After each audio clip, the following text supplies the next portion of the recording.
The sensor clicked against my wrist. Before anyone said hello, I had barely stepped off the transit pod onto VTH Kur station when one of the station attendants, a thin gray-skinned Callian with 4 arms and no expression, pressed a small device against my pulse point and read the number on its screen. He said nothing, he just noted it on a pad and stepped aside to let me pass.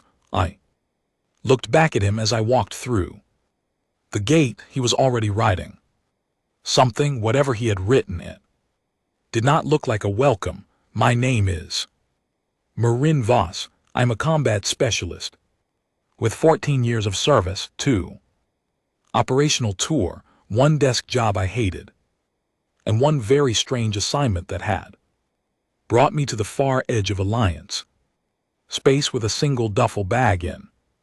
Orders I had read 11 times on the journey because I still could not fully believe them. The orders said in the plain and bloodless language of military bureaucracy that I was to report to the Galactic Combined Arms Academy on VTH Kur station for evaluation by the Joint Instructor Panel, and that upon successful completion of said evaluation, I would be considered for a posting as the first human combat instructor in the Academy's 400-year history. Upon successful completion, that phrase had done a lot of work during the 11 readings. The station was large in the way that only things built by multiple species over several generations can be large, not designed so much as accumulated with corridors that widened and narrowed without logic, ceilings that soared in some sections and pressed down in others, lighting that shifted from blue-white to deep amber as you moved from one species residential block to another. I passed a group of Macquarie cadets in the main concourse. Each one of them stood roughly 2 and 2 m tall and was built like something that had been quarried rather than born. They looked at me the way you might look at a pigeon that had wandered into a cathedral, not hostile, just genuinely puzzled by the scale difference. I kept walking. Colonel Nadia Bright, my commanding officer back on Earth, had given me exactly 1 piece of advice before I boarded the transit. She had looked me in the eye across her desk in the way that people look at you when they want you to understand that they are being serious, and she had said, "Do not embarrass us." Then she had paused, reconsidered, and added, "And come back." I had told her I would do my best on both counts. She had not looked entirely reassured. The Academy's administrative block was in the station's inner ring, past a long corridor lined with plaques commemorating graduates who had gone on to distinguish themselves in various Alliance operations. I read the names as I walked: Vorthari, Quashin, Macquarie, Kyan, every species in the Alliance represented in bronze and stone, their service records reduced to a few engraved lines, no human names, not yet. The corridor was not an intimidation tactic. It was simply a fact displayed without editorial comment. I found that more honest than a speech would have been. The administrator who checked me in was a Thishan, tall, silver-haired, with a kind of calm that comes not from peace but from having seen enough of the world that almost nothing surprises you anymore. She handed me a room assignment, a schedule, and a data chip. The data chip contained, she explained, the Biowensor protocols for my evaluation. I would be fitted with a full biometric harness each morning, and it would remain on my person for the duration of each day's assessment. Heart rate, cortisol levels, neural stress markers, reflex response time, Everything that could be measured would be measured. The panel reviews all data. In aggregate, she said, you will not see the readings in real time. I said that was fine. She looked at me for a moment. Most candidates ask to see their own data, she said. I told her I already knew what my data looked like. She made a small note on her pad and sent me on my way. My quarters were in a human compatible wing that had been prepared specifically for my visit, which meant the gravity was correct, the temperature was correct, and there was a small window that looked out onto the station's outer hull, and beyond it the deep and permanent dark of space. I sat on the edge of the bunk and looked out at it for a while. The stars out here were different, not different in any measurable way. Stars are stars. Hydrogen burning at distance, but the configuration was unfamiliar. And there is something about an unfamiliar sky that reminds you exactly how far from home you are. I did not mind being far from home. I had been far from home before, but this was a different kind of far, the kind measured not in kilom, but in the fact that I was the only human on the station, which held approximately 4,000 people, and that every single one of them had, in some small or large way, already formed an opinion about whether I belonged here. The data chip also contained the names and profiles of the 5 instructors who conduct my evaluation. I read them before I slept. Instructor Drethar of the Vorthari, 6-limbed, cold-blooded, specialist in ambush mechanics and reactive speed. His record listed 32 years of active tactical instruction, and before that a combat career that took up 2 full pages in a font size I had to enlarge to read. His photograph showed a being that looked like something designed by an engineer who had been told to make a predator and had decided not to compromise on any of the details. Instructor Iceland of the Kalon, one of the rare Kayan individuals who operated with partial independence from the hive cognition network, which the profile explained made her better at evaluating non-Kalonian subjects because she could model individual psychology rather than collective response. She had written 3 academic papers on cross-species stress physiology. The titles were long, and the abstracts were longer. I read the first one. It was about me in the sense that it was about humans, about the anomalous nature of human fear, chemical profiles which he had apparently been studying from a distance for years using second-hand data. I found that interesting. Instructor Vorkalis of the Macquarie, his photograph needed no caption. He was what Macquarie looked like at maximum development, which is to say that he appeared to be made of something denser than ordinary matter. His profile listed a specialty in endurance, conditioning, and physical resilience. His personal record included surviving 3 events that the Academy had classified with admirable restraint as structurally compromising engagements. That phrase twice. Instructor Shanada of the Quest.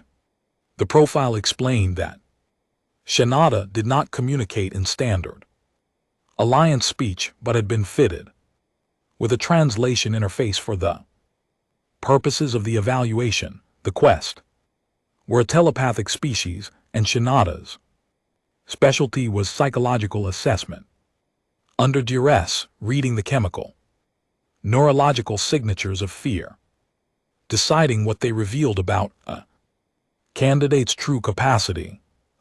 Photograph showed a being that was smaller than I expected, pale gray with very large eyes that in the image seemed to be looking at something slightly to the left of the camera. I had the feeling, reading the profile, that Shinada had already formed a preliminary opinion about me before we had met, based on whatever data had preceded my arrival.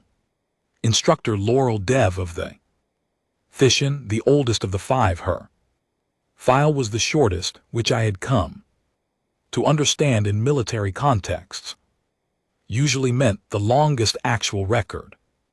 Warrior philosopher, 41 years of instruction, before that a tactical career that was summarized in 3 sentences and footnoted with a reference to a separate classified file that I did not have clearance to read. Her specialty was listed as strategic integration, the capacity to synthesize training into coherent decision-making. Under live conditions, she had passed or failed more evaluation candidates than any other active instructor in the academy. Her pass rate was 41%. I put the data chip down and looked back out the window. I thought about what Colonel Bright had said. I thought about the plaques in the corridor with no human names on them. I thought about the station attendant who had read my pulse before he said hello, and the number he had written on his pad and what he had made of it. Then I checked my own pulse with 2 fingers on my wrist, the way my father had taught me when I was a child, and convinced that everything was harder than it needed to be. And he had said that the first thing you do when everything feels large is find out what your body is actually doing, because your body usually knows something your head hasn't caught up to yet. 62 beats per minute. I lay down on the bunk and I slept without any difficulty, which was something I had always been able to do, and which in the days that followed would turn out to matter a great deal more than I expected. The morning began with Drethar. He was waiting in the assessment corridor when I arrived, standing completely still in the way that cold-blooded predator species stand. Still, not the stillness of rest, but the stillness of readiness, the kind of motionlessness that is a step away from very fast movement. All 6 of his limbs were folded with a precision that seemed deliberate. His scales were a deep brown, black that caught the corridor light in thin lines along the ridges. He was large, not Macquarie large, but the kind of large that carries threat in a different way. Not mass, but speed, not weight, but angle. He looked at my biosensor harness when I walked in, then he looked at my face, then he looked at the harness again, as if verifying that the numbers he was about to see would indeed come from the small and relatively fragile being standing in front of him. Specialist Voss, he said. His voice came through a translation collar in a flat, even tone that matched the expression on his face, which was also flat and even. Instructor Drethir, I said. He gestured toward the assessment room. Without further introduction, the room was built for the test he had designed. It was a long, narrow corridor, approximately 30 meters from end to end, with panels on the walls, floor, and ceiling that could each independently produce a stimulus, a flash of light, a burst of sound, a pressure pulse, sudden movement. The test, his assistant explained, measured reaction time to unpredictable, multi-directional stimuli, while the subject moved through the corridor at a standard walking pace. The subject was to respond to each stimulus by pressing a sensor pad on their wrist. Before the stimulus ended, response time was measured in hundredths of a second, the Vorthari cadet record set by one of Drethir's own students was a mean response time of 0.08 seconds. The average across all species was somewhere between 0.1 and 0.19 seconds. I walked the corridor twice as a calibration run. The stimuli came from everywhere and from angles I did not expect. I missed 2 in the first run and 1 in the second. My mean response time over both runs settled at 0.23 seconds.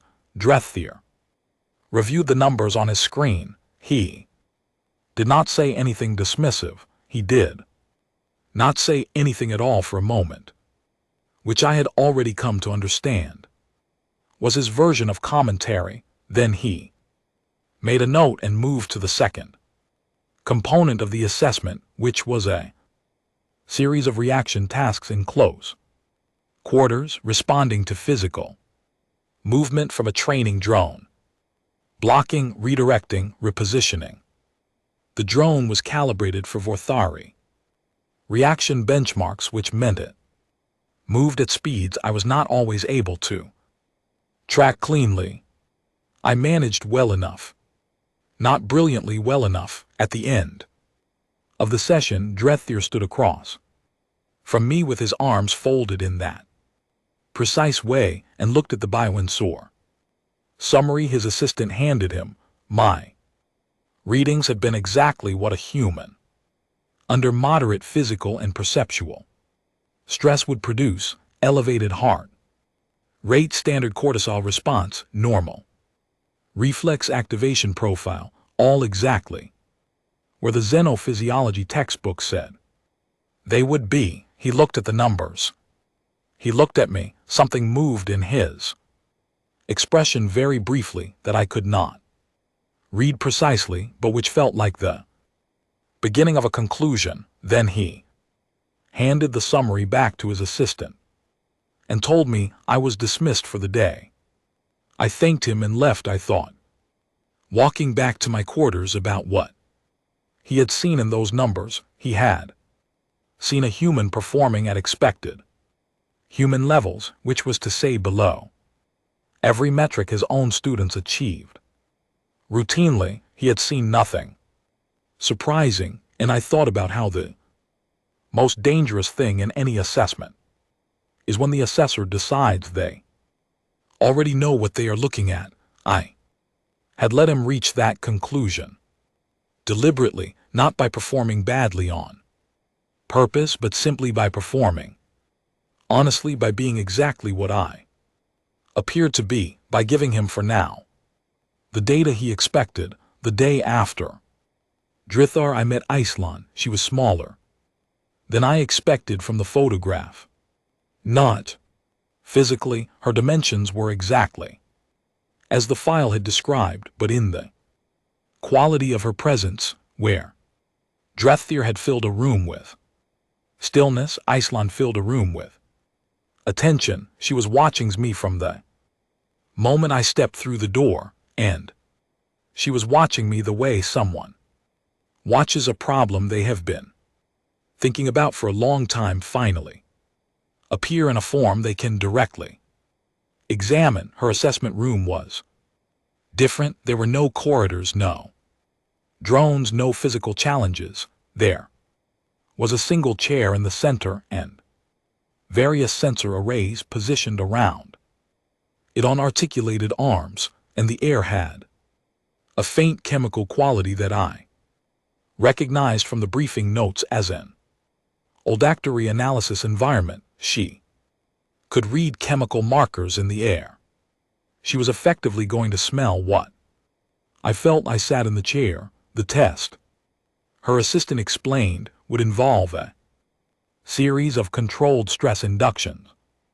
Nothing physically harmful, but increasingly uncomfortable: pressure, temperature variation, loud and disorienting sound sequences, and at higher levels, mild electrical stimulus applied to the surface of the skin.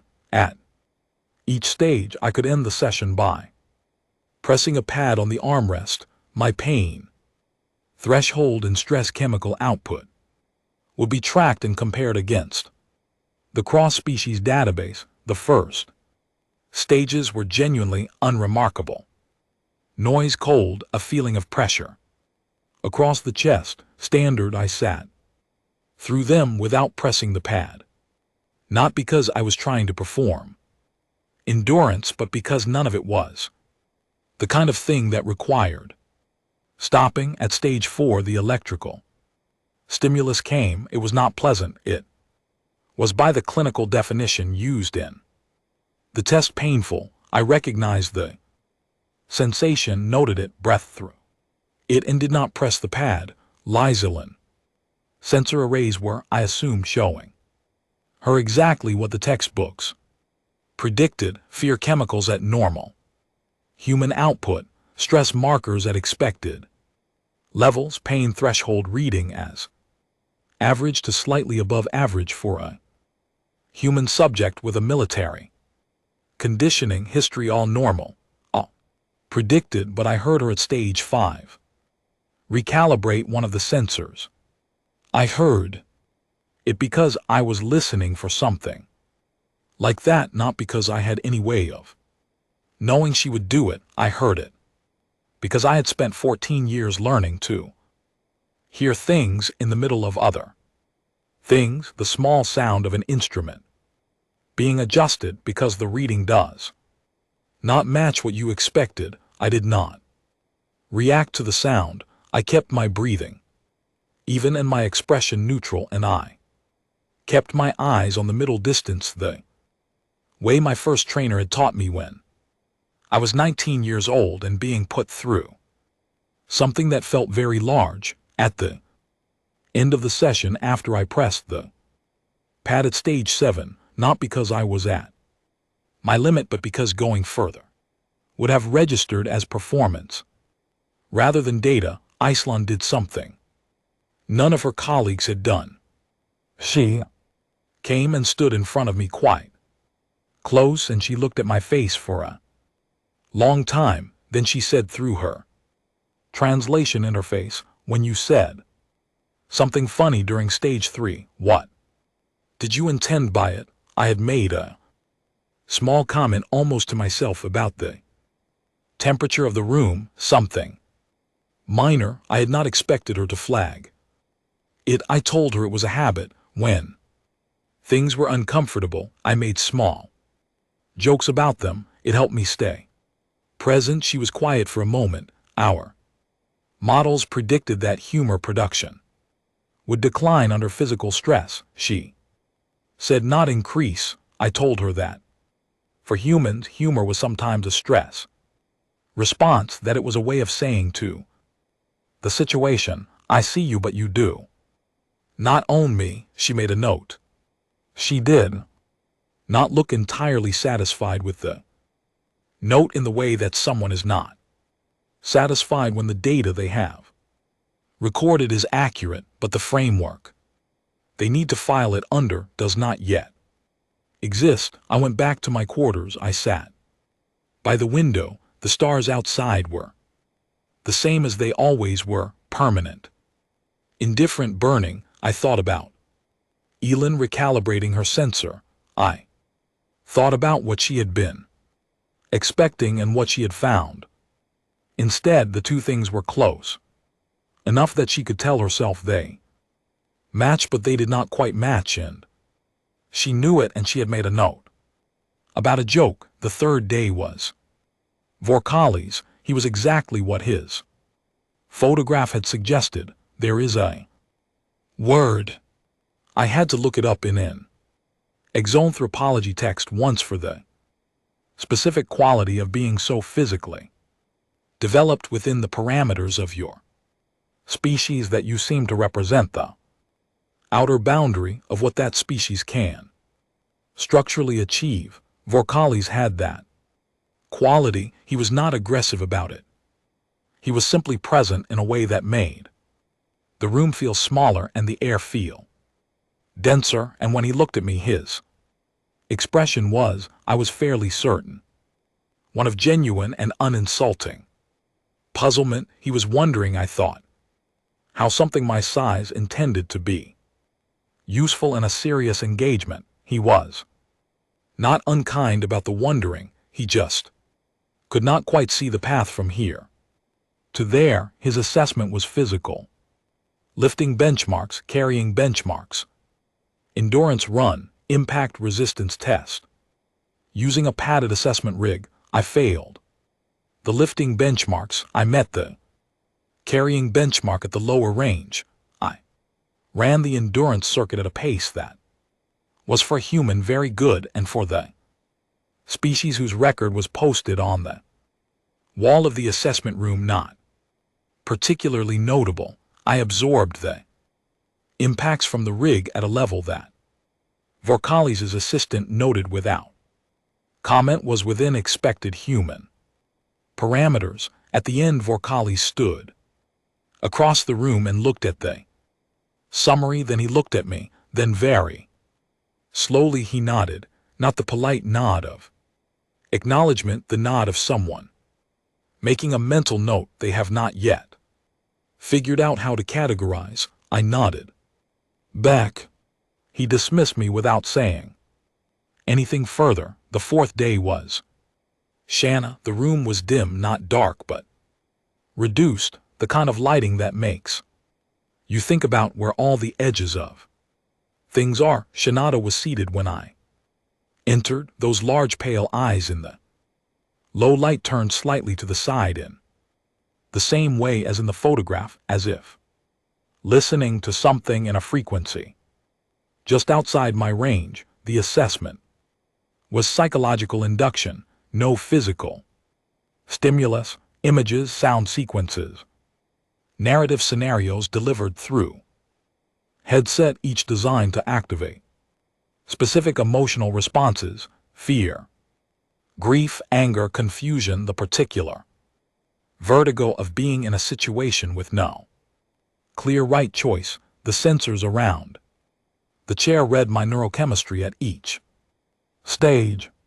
The first sequences were straightforward, fear responses clearly labeled by my own body's chemistry, rising and settling as each scenario completed. Standard human profile. I did not try to suppress them. Suppression would have read as performance, and performance was not the point. I let the readings be true, but somewhere in the fourth sequence, a scenario involving a choice between two outcomes, neither of them good, with a countdown and no additional information, I felt something shift inside me, not the fear going away, the fear becoming less loud than the focus, the calculation taking precedence, the part of me that had been trained over years to find the clearest available path, even when all paths were difficult, moving to the front. Shinatada did not speak during the session. At the end, the translation interface produced a single sentence. Your fear chemical output pattern has a structure I have not previously observed. In any non-quest subject, I asked what the structure was. There was a pause. It does not suppress, the interface said. It transforms. I thought about that. I said that I thought that was probably a fair description. Shinatada looked at me for a long time with those very large eyes. Then the session ended. The fifth day was Laurel Dev. Her room had a table with 2 chairs and a holographic display showing a tactical simulation. She was already seated when I arrived, and she gestured to the other chair without looking up from the simulation. I sat. We spent 3 hours working through strategic problems. She presented scenarios and asked for my analysis. I gave it. She refined the scenarios and asked again. She did not tell me when I was right or wrong. She simply moved to the next scenario, which I came to understand was how she evaluated not just conclusions but reasoning, not just answers but the quality of thought that arrived at them. I was not brilliant. I was not the best strategic thinker who had ever sat in that chair. I knew that with certainty because some of what she showed me was far beyond my training, and I made mistakes I recognized as mistakes, even as I made them, but I reasoned. Clearly, I changed my position when she introduced new information. I asked questions when I did not know something, rather than guessing loudly. At the end, she shut down the holographic display and looked at me directly for the first time in 3 hours. Do you know what you are? She asked. The question was simple. The way she asked it was not. There was weight in it, the weight of someone who had been thinking about the question for some time and was genuinely curious what answer I would give. I looked at her. I thought about the question carefully because it deserved that. Then I said, no parts of it. I learn more in rooms like this one. She was quiet for a moment, then she nodded slowly and made a note on her pad. She dismissed me. I walked back through the corridor with the plaques. I read the names again. Still no human names. Corridor was still simply a fact, displayed without comment. But I looked at it differently now, 5 days in, 5 sets of eyes having taken their measurements and filed their notes.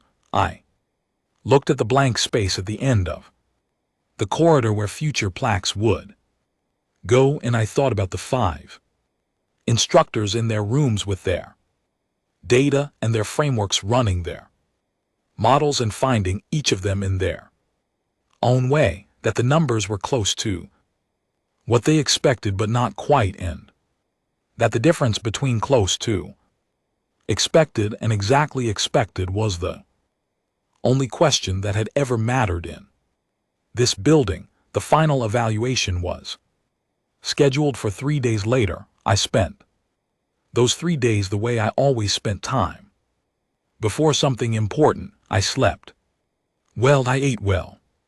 I ran in the mornings along the station's outer ring exercise track, and I did not think about the test more than was useful. On the second of those 3 days, Elin sent me a message through the station's internal system. It was short. It said that she had completed her preliminary analysis of my assessment data and had a question she wanted to ask in person if I was willing. I replied that I was. We met in a small common room near the research block. She sat across from me with her translation interface and her 4 folded hands and those very precise, very attentive eyes. I have been studying human physiology, she said, for 11 years, from secondary data reports, field observations, medical literature. She paused. You are the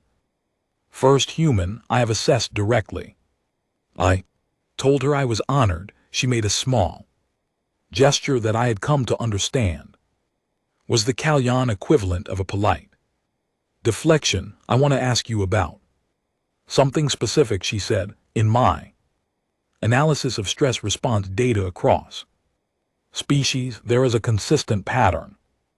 As physical threat increases, the autonomic stress response increases proportionally. Heart rate, cortisol output, neural activation, the curve goes up for every species we have assessed. The curve goes up. She paused. In your data, she said, the curve goes up to a point, and then in certain subjects under certain conditions, it begins to come down. I waited. Not because the threat decreases, she said. The threat is still present. The threat in the scenarios I am describing is at its highest point, but the stress response inverts. She looked at me carefully. I wanted to ask, she said, whether you knew this about yourself. I thought about the question. I thought about my father's 2 fingers on my wrist. I thought about a moment in my second operational tour in a room where everything had gone wrong and there had been no good options, and the only available thing was complete clarity about which of the bad options was least bad and how I had felt in that moment. Not more frightened but less, not because there was less to fear, but because the fear been converted into something that had an actual use. I told her yes. I said I had known it for a long time. I said that in my experience, it was not universal among humans. Not everyone had it, and it could not be fully trained, though training helped. I said that the ones who had it sometimes did not know how to describe it because it felt less like courage and more like a gear changing, a shift into something quieter and more functional. She was very still while I spoke. When I finished, she said, I will be watching your biometric data closely during the final assessment. I told her I expected nothing less. She stood to leave, then she stopped and turned back. One more question, she said. When the gear changes as you describe it, is it something you choose or something that happens to you? I thought about it genuinely, because the answer was not simple. Both. I said, first it happens to you. Eventually you learn to meet it. Halfway she made a note. She left. I went back to my room and sat by the window. 3 days had passed. In one more day I would walk into the arena and the 5 instructors would put on their monitors and watch my numbers and everything I had built across those 5 days of measurement and quiet and patience and small jokes and honest failure would either mean something or it would not. My pulse at that moment, if anyone had been measuring it, 63 beats per minute. I found that, as I always did, quietly reassuring. Arena was a large circular space in the Academy's lower operational block. Its walls were smooth composite. Its floor was impact-absorbing surface that gave slightly underfoot, and its ceiling was high enough that the space felt more like an outdoor environment than an enclosed room. There were no decorations, no markings, no features that were not purely functional. It was a room designed to find out what you were made of, and it had been designed that way for 400 years, and it did not need to be anything other than what it was. The 5 instructors were in the observation booth above and behind the transparent wall at the arena's north end. From where I stood at the center of the floor, I could see the shape of them through the glass. 5 distinct silhouettes, each different in proportion and posture, each with a monitoring station and a screen full of real-time biometric data that was feeding from the belt harness on my body. As I stood there, I had been told the parameters of the final assessment by the administrative coordinator the night before. 3 opponents, 2 Kellyan senior cadets and 1 Vorthari cadet. Each one had been selected from the Academy's advanced cohort. Each one was physically superior to me across most measurable categories. The test was simple in concept and complicated practice. I had to remain functional and non-submitted for as long as possible. No lethal contact, full contact. Otherwise, the test would end either when I submitted, when the panel called time, or when all 3 opponents were no longer able to continue. Nobody told me that last clause because they expected it to be relevant. I checked the tape on my left hand. I rolled my neck. I breathed. At that moment, the biosensors were showing exactly what you would expect. My heart rate had climbed during the walk to the arena, during the gear check, during the standing and waiting. It was at 96 beats per minute when the doors on the far side of the arena opened and the first opponent walked in. He was a Vorthai cadet. His name was on the display board near the booth, but I was not looking at The display bored, I was looking at him. He was younger than Drethir, which meant he had not yet reached his full development, which meant he was moving at perhaps 70% of what his species could produce at peak. 70% of Vorthari was still considerably faster than anything I could match on reaction time. I had known this since day one of the assessment. I had been thinking about it for 5 days. The signal tone sounded. He moved. He was fast. He was exactly as fast as I had expected, which is to say, very fast, fast in the way that your nervous system understands as dangerous. Before your brain has finished processing the input, he came in from the left and the angle was good, angled for my weaker side, which he had presumably read from whatever data the Academy had shared about my earlier assessments. He knew I was slow. He was going to use the speed advantage in the first exchange and try to establish a positional control that would restrict my movement for the rest of the bout. I did not try to match his speed. I took the first contact on my arm, absorbed the force, and used the momentum he had generated to redirect him slightly off his intended line, not enough to throw him, just enough to change where his weight was going. He recovered in less than a second. Of course he did, and came back with the second strike, already beginning before the first one had fully resolved. My heart rate at 30 seconds, 97 beats per minute. We traded for a full minute. He was faster. I was not trying to be faster. I was trying to be consistent, to stay moving, to make his speed work less perfectly than he expected it to by being somewhere slightly different each time he arrived. Not fast enough to fully evade, consistently close enough that the angle of his strikes was rarely exactly what he had intended. At 1 minute in, he had not landed a clean dominant contact. He had landed contact several times.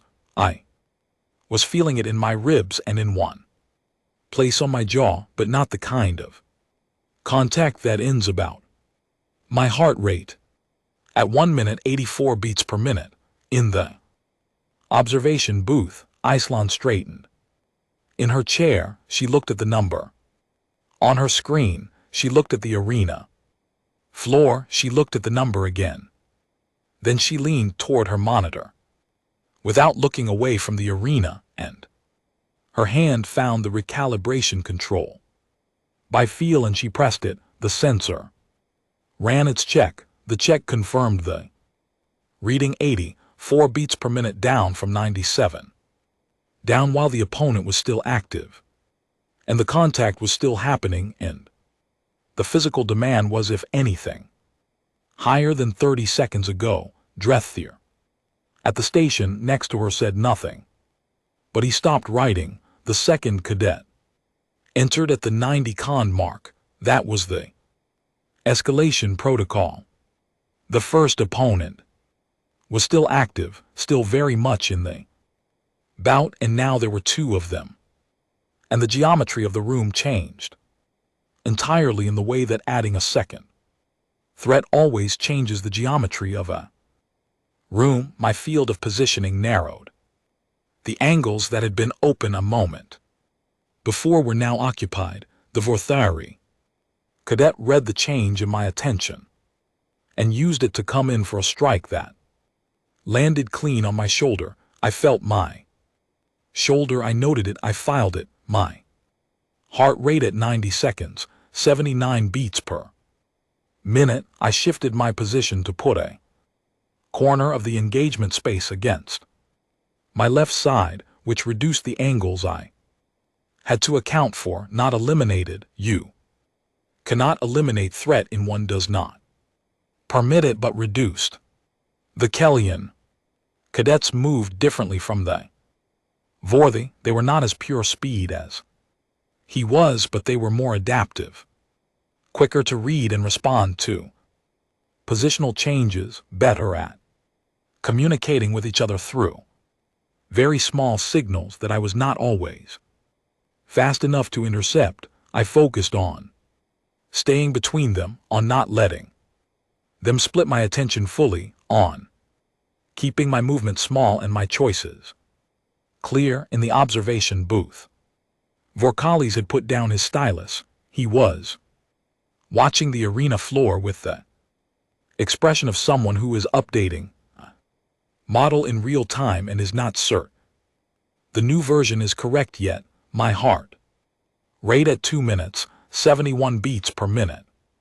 Shenchetta's fear chemistry sensors were producing a reading that the display labeled with careful scientific neutrality as anomalous. The fear markers were present. I was not without fear. My chemistry had not gone quiet the way it would have on a sedative or in a state of dissociation. The fear was there, but it was diminishing in a way that did not correspond to any reduction in threat. The threat was higher than when the session started. The fear was lower. The 2 lines on Shanna's display, which should have been moving in the same direction, were moving in opposite directions, and the gap between them was growing. Shanada looked at the display for a long moment. Then Shenetta turned to look at the arena floor. The 3rd cadet entered at 2 minutes 45 seconds. The room changed. Again, there is a quality to being outnumbered 3-1 that is different from being outnumbered 2-1 in ways that are not entirely about mathematics. It is about attention, about the way your focus has to become so distributed that it is almost not focus at all anymore. Just a kind of wide and continuous awareness that takes in all available information without latching on to any single point of it. You cannot watch 3 things the way you watch one thing. You can only watch everything and hope that the part of you that has been doing this long enough knows what to do with what it sees. I had been doing this long enough. I moved to the center of the space. I stopped trying to manage geometry and started simply responding to what was immediate and clear. The 4th theory came from the right. I moved with him rather than against him. One of the keen cadets came from behind and found I was not where I was when he committed to the direction. The other Kalen was waiting to read my response to the first 2. Everything slowed down. Not in the way that time actually slows down, which it does not, in the way that your mind, when it has stopped fighting the situation and started living in it, stops experiencing the gap between stimulus and response as something that has to be bridged and starts experiencing it as space that is simply there, that has always been there, that can be inhabited rather than crossed. My father had described this once. He had not described it in the context of fighting. He had described it in the context of fixing a very complicated piece of machinery at 2:00 in the morning, when everything depended on getting it right, and how at a certain point the noise in his head had gone quiet, and there had just been the work very clear. One step at a time, he had said. Something settles, like everything that isn't useful just falls away. Something settled. My heart rate at 3 minutes 61 beats per minute. In the observation booth, Laurel Dev had been still for the last 40 seconds. She was not watching the data screens. She was watching me. She was watching the way I moved, the way I positioned, the specific quality of the attention I was carrying. She had seen a great many things in 41 years of instruction, and before that, in a career long enough to fill a classified file, she had seen Courage, and she had seen training, and she had seen the various combinations of determination and physical gift that made candidates worth keeping. She had not seen this particular thing before, or rather she had seen traces of it in field reports and in the occasional graduate whose performance in live operations exceeded what their academy record had predicted. She had seen the data from those graduates. She had wondered about the mechanism. She put her stylus down very quietly on the edge of her monitoring station. Drethir was running a calculation on his secondary screen. He had pulled up the physiological literature on human combat response. He was looking for the mechanism that explained what he was seeing. He found references to something called the acute stress response inversion, a documented but rare human phenomenon in which sustained and escalating threat could, in subjects with specific conditioning histories and neurological profiles, produce parasympathetic rather than sympathetic nervous system shift beyond a certain intensity threshold. It had been studied, it had been measured, it had been considered a curiosity, a statistical outlier, a thing that happened in a small percentage of human combatants and was noted in post-action reports and then filed and largely not followed up on. He was following it up.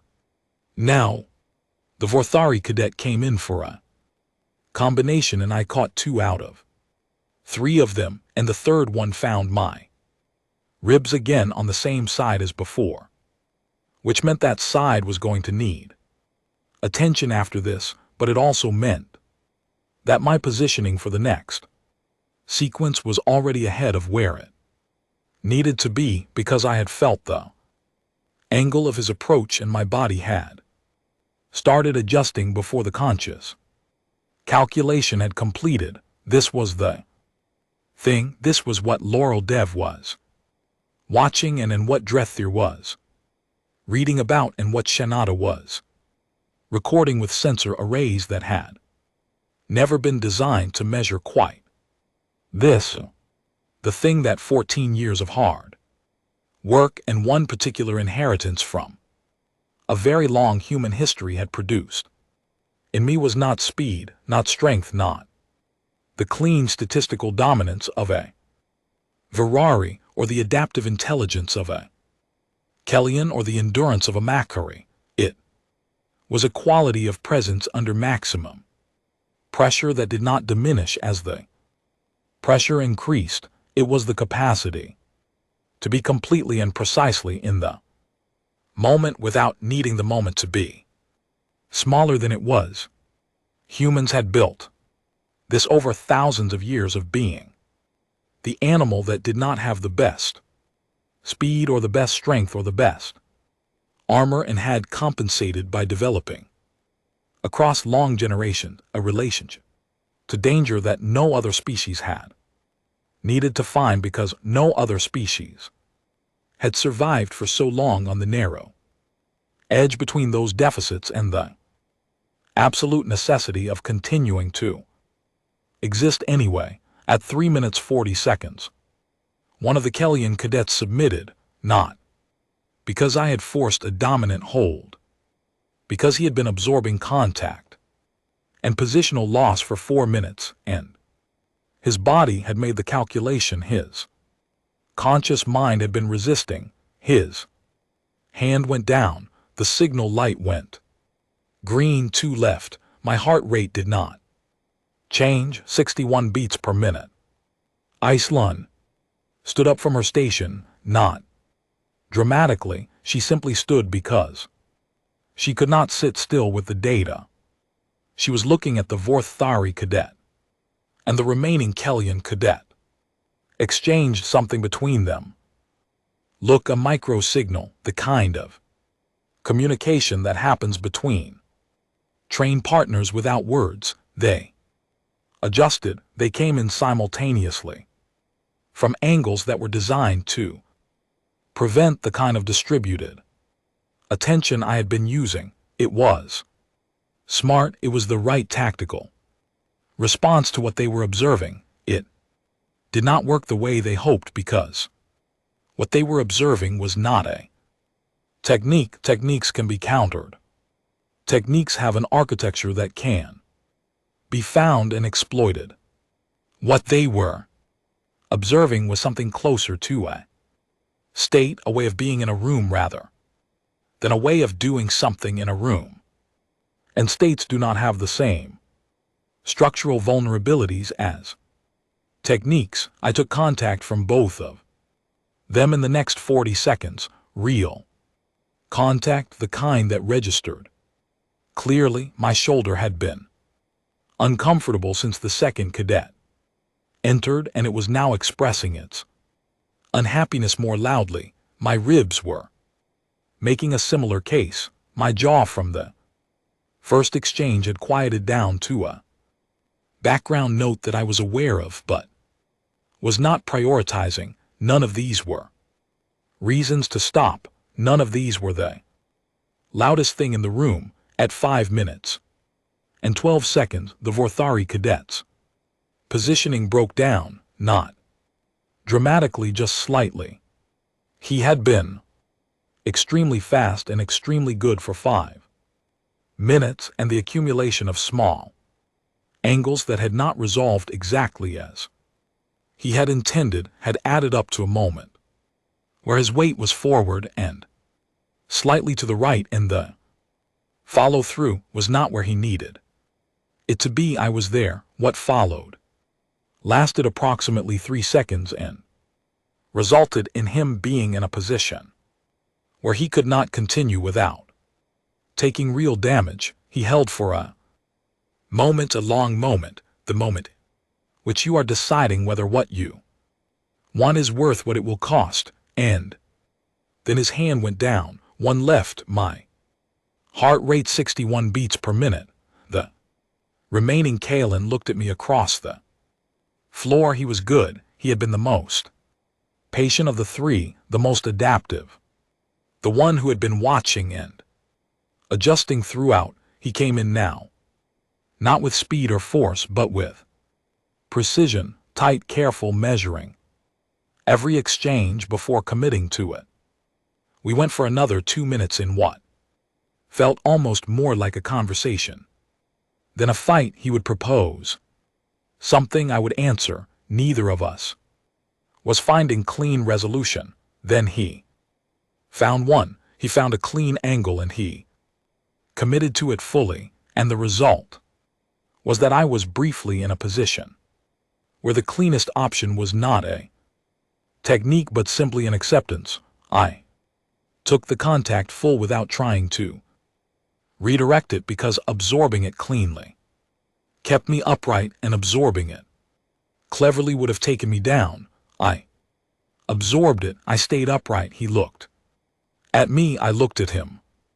I moved another 40 seconds, another exchange, and then his rhythm broke the way the Vorthari cadet's rhythm had broken, not because he was failing, but because he was human, in the sense that all beings are a little human, which is to say that sustained ambiguity eventually cost something, and what it had cost him was a half-second of hesitation, and in the half-second of hesitation, I found what I needed. His hand went down at 7 minutes and 4 seconds. The signal tone sounded, my heart rate 61 beats per minute. I stood in the center of the arena and breathed. The silence in the observation booth lasted approximately 4 seconds.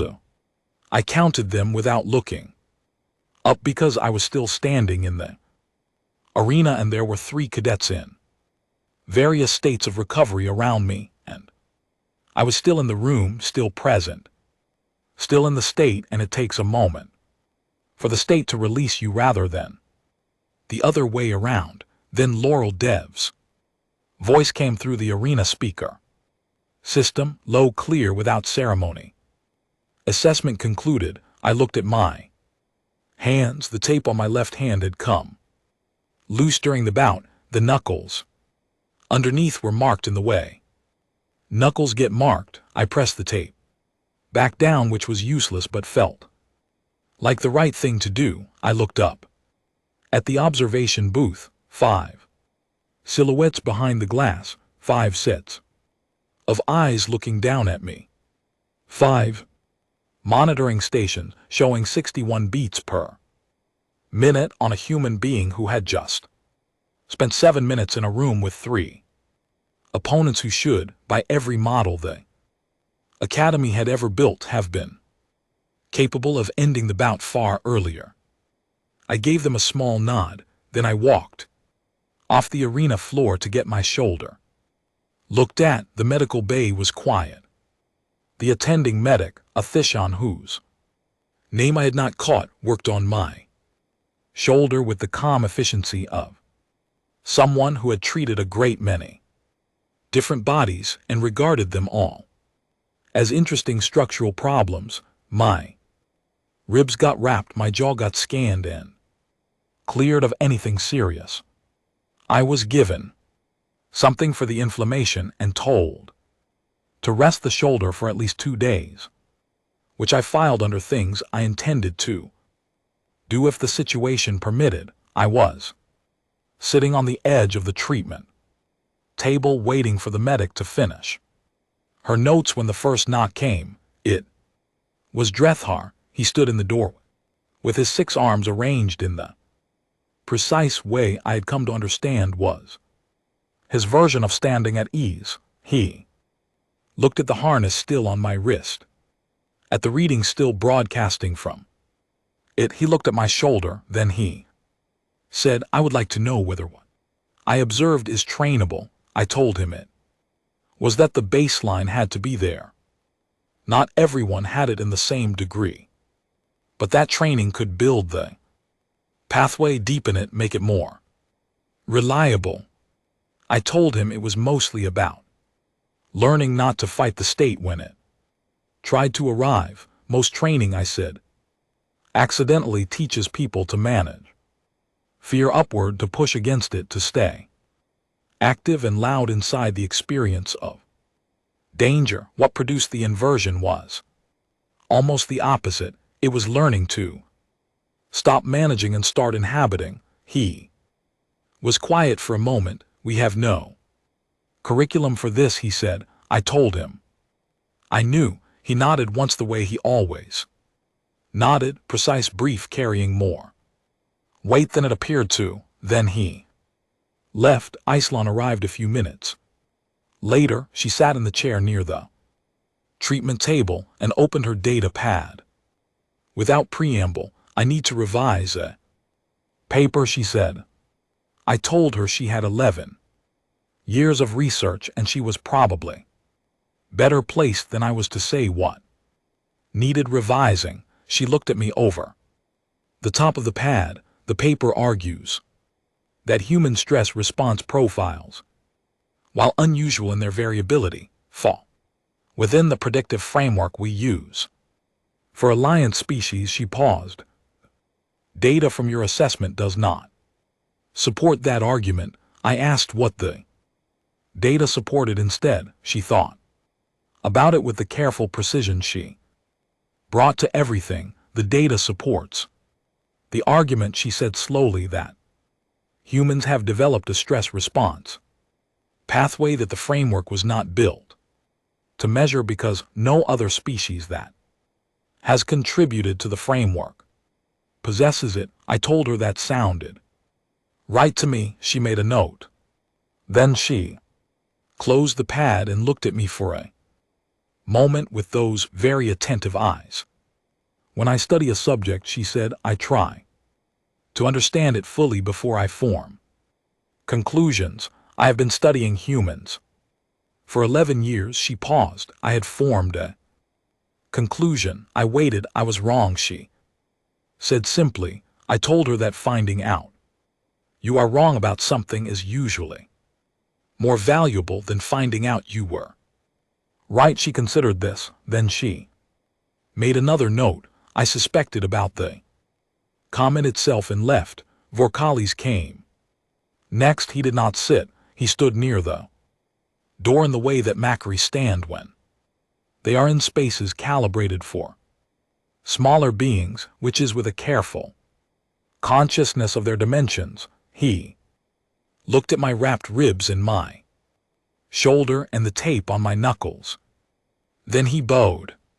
Not deeply. The Macquarie version of a bow is small and very precise, but it was unmistakable. I recognized it because I had read about it in the Xenoculture briefing on the transport, and I had filed it under things that were theoretically possible, but that I had not genuinely expected to experience. I bowed back as correctly as I could manage given my shoulder. He looked at me for a moment, then he said, in his careful translated voice, in 40 years of instruction, I have not previously needed to update my assessment of a candidate's physical capability upward after their performance metrics indicated otherwise. I told him I appreciated that. He nodded, small, precise, and left. Shinatada arrived quietly the way Shinada did everything. Those large, pale eyes in the medical bay light, the translation interface at the collar. There was a long silence which I had come to understand was Shinada's way of being present before speaking. The fear was real. Shinatada said finally, your chemistry confirmed it throughout. I told him yes, it was real throughout. I had not stopped being afraid. Another silence. Then what changed? Shinada asked. I thought about how to say it. I had been thinking about how to say it for most of my adult life in various contexts to various people who had seen the same thing and asked the same question. The fear stopped being the loudest voice. I said it was still there. It was saying what it always says, but at a certain point something else was saying something louder, and I listened to that instead. Shanna was very still. What was the other voice saying? The translation interface asked. I thought about it honestly. It was saying, you know what to do, and it was right. Shanna sat with that for a moment. Then among my people, the voice and the action voice are separate. The hive mediates between them. Individual Queth rarely experience them simultaneously. Another pause. You carry both at once. I said I suppose that was true, that it was not always comfortable, but it was useful. Shinada made a note, looked at me one more time, left without further comment, which I had come to understand was the Queth equivalent of a great deal. The last to arrive was Laurel Dev.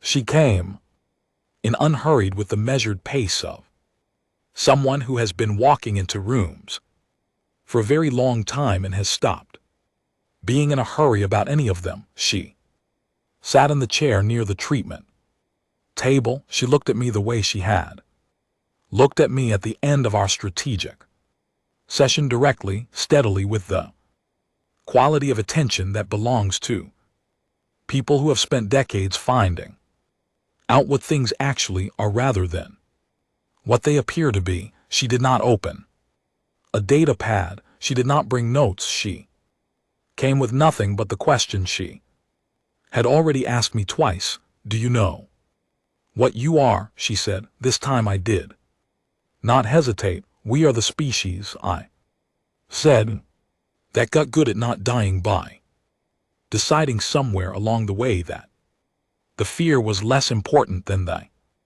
thing we were afraid of losing. She looked at me for a long time. Which is? She asked. I thought about Colonel Bright saying come back. I thought about the corridor with no human names on the plaques. I thought about my father's two fingers on my wrist and a voice saying, your body knows something your head hasn't caught up to yet. I thought about 14 years of service and one strain Assignment and the deep and permanent. Dark outside the window of my quarters. And the stars I could not name burning. The same way they had always burned. Indifferent and permanent and very far.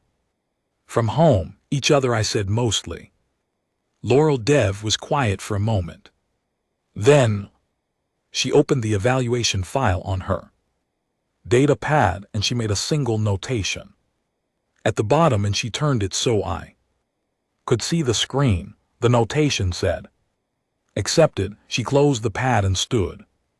"The academy has needed this for some time," she said. "We simply did not have a name for it." I told her we called it many things, that none of the names were quite right, that maybe that was fine, because the thing did not need a name to work. She considered this with the seriousness she brought to everything. Then she nodded once in the Thon way. "That means I have heard what you said, and it will stay with me." And she walked out. I sat alone in the medical bay, my shoulder rocked, my ribs were a low and consistent argument, my jaw had rejoined the background chorus. My hands felt the tape and the marks underneath, and the specific tiredness that comes after something that asked for everything. I checked my pulse, 2 fingers on my wrist, the way my father had taught me when I was a child. In the world felt large, 64 beats per minute, back to resting, back to normal, back to the ordinary and unremarkable rhythm of a human being at rest in a quiet room.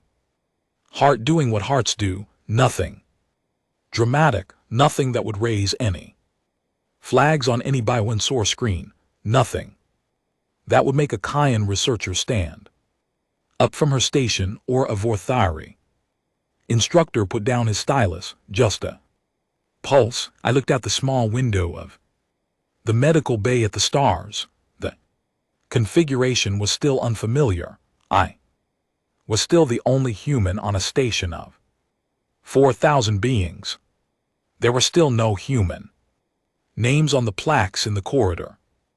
Not yet. I found that funny. I did not entirely know why. I just sat there with my aching shoulder and my wrapped ribs, and the perfectly ordinary 64 beats of a heart that had been measured very carefully today and had, in its quiet and unremarkable way, said everything it needed to say. I was going to be a very long way from home for a while. I was looking forward to